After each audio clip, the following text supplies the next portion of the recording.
Hello, folks, and welcome to TSN's coverage of the Oilers and the Los Angeles Kings playoff series, game number 3, here on YouTube. Gonna have a good chat here about some things that we saw tonight. A couple of topics I want to hit on. Evander Kane with the Gordie Howe hat trick. We're going to dive into that. Talk a little bit about the Oilers' overall defensive play tonight. Definitely some significant improvement there. The Kings tried to take it to the trenches. The Oilers went there with them. It got a little bit nasty. What does that mean for the series moving forward? Stuart Skinner.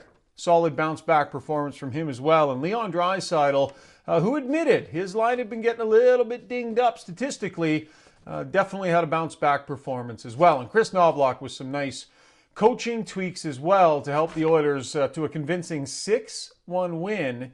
They now have a 2-1 lead in this best-of-7 series. So let's start with Evander Kane.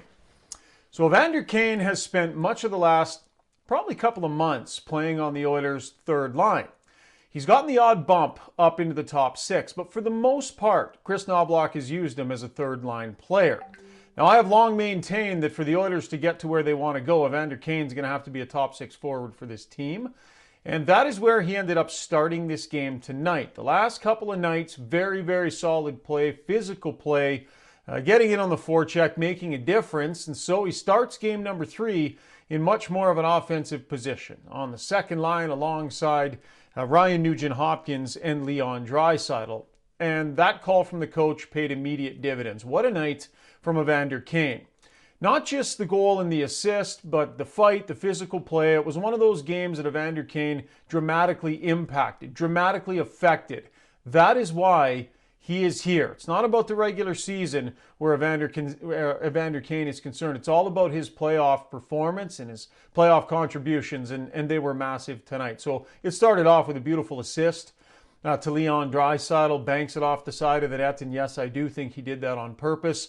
And then the goal, hey, you might call it a garbage goal, but he went to a hard area of the ice. It hits him, it goes in. You got to make those kinds of breaks. And then we saw him take a couple of big hits.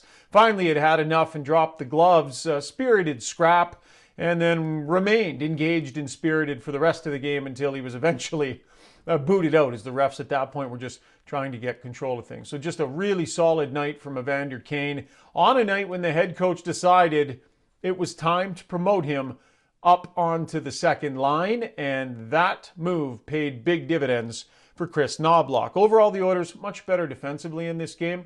They got away from it at the start of game number 2, made some tough mistakes in their own end, some tough coverage mistakes. They did a way better job this time around of buckling down. We'll talk about Stuart Skinner in a minute, but fair to say, based on the defensive performance of the Oilers tonight, and by the way, that includes their penalty kill, wasn't the toughest night for Stuart Skinner. That Oiler penalty kill continues to shine. It has been basically perfect through this entire series so far. It was one of their strengths through long stretches this season, and once again coming up big for them tonight on the penalty kill. So let's talk about that physical play from the Kings. I thought some of their best looks tonight came as a result of them going out of their way to be physical on the forecheck. They really got in hard a few times. The one goal they did score started with a Laferriere forecheck on Vinny Desharnais, knocked him over, created a disturbance. It ends up in the back of the Oiler net eventually.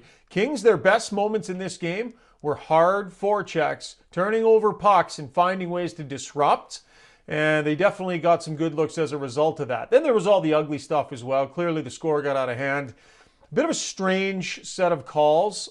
And again, we don't see everything when we're watching these games on TV. You know, the officials are in the middle of the fray. They got to make those calls. Still trying to figure out how the Oilers ended up with a 5-on-3 power play out of that mess. And certainly don't blame Jim Hiller for being confused and a little bit frustrated after that happened. But nonetheless, that's what put it out of reach for the Oilers, was getting that 5-on-3 power play. The Kings, things got a little bit dirty after that, trying to muck it up a little bit, draw guys into some stuff. I thought for the most part, cooler heads prevailed on this night. Nobody was really serious about things getting nasty other than Evander Kane and England with their scrap. So a lot of that seemed to me to be more posturing than anything, but some good, hard physical checks in this game for sure. Stuart Skinner, very solid. I would call it a bounce-back performance. I think that's fair. There were some goals last game I'm sure he didn't love. Too many goals through the first 2 games, and so he holds it to 1 tonight. And the Kings had some looks late. Skinner made some good saves. He didn't have a really difficult night, but he definitely did his job, definitely gave his team the opportunity to find the offense and take a full stranglehold on this game. So if you're going to criticize him in the losses, you got to praise him in the wins. Did he deserve to be one of the main stars of the game? No. Did he come in and do his job and answer critics? Absolutely. Stuart Skinner did that in game number 3. We'll see what he has to offer in game number 4. Final point is Leon Draisaitl. I think in the overall matchups and the analytics and shot share, it wasn't great through a couple of the first 2 games of this series for Leon Draisaitl and his line in particular. So with Evander Kane on that line tonight, there was more physical pop. There was a little bit more buy-in. I thought Draisaitl had a really good night. He was one of the better Oilers early on. We saw lots of offense from him tonight. What did he end up with? 2 goals and an assist. He was +2. Just a beast in the face-off circle at 73% as well. So I thought it was a really good night from Leon Draisaitl, who admitted earlier in the day that, their line, was getting a little bit dinged up here and there in the matchup. So really solid performance from them. And again, Evander Kane leading the way in a lot of ways on that line. So, look, rock solid return serve here from the Edmonton Oilers. 6-1 the final. That's an exclamation point victory. That gives the Kings a lot to think about heading into Game 4. The Oilers will try and take a true stranglehold on this series in Game number 4 in a couple of days. It'll be a complete day off the ice Saturday for the Oilers, and it sounds like a complete day away from the rink, so some much-needed rest, and then they'll try and extend their series lead to 3-1 on Sunday.